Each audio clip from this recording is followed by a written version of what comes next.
Being an adult means making hard decisions. It also means living with the consequences of those decisions. Lane Kiffin didn't seem willing to do either. He didn't want to face the pressure of deciding to leave Ole Miss in the middle of one of the best seasons in program history for LSU.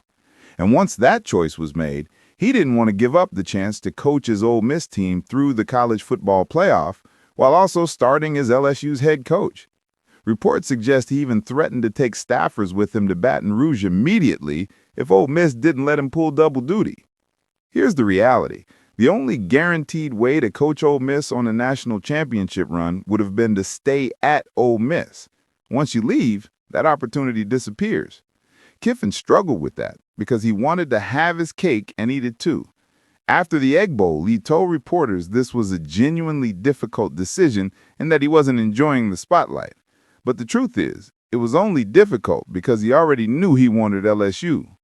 Other coaches make similar choices mid-season and recommit to their programs without drama. Curt Cignetti stayed at Indiana, Rhett Lashlee stayed at SMU, and neither faced the kind of pressure Kiffin did. Some pundits tried to frame this as a scheduling issue, but this was never about the calendar. Kiffin's prolonged indecision made it obvious that he intended to leave Ole Miss and that he wanted to dictate the terms, taking staff and possibly players with him. But here's the bottom line. Kiffin could not coach Ole Miss through the postseason.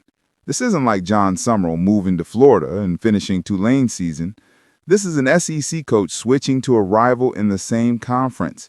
Thinking otherwise was absurd.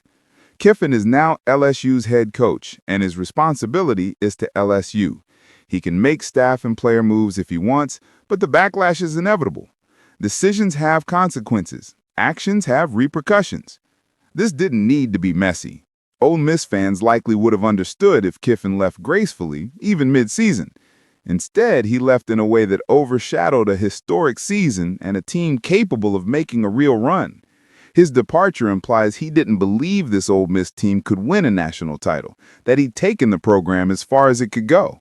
Now, instead of preparing for the program's first CFP appearance, Kiffin walks out the door pretending he's been wronged by the school that gave him another shot in the SEC.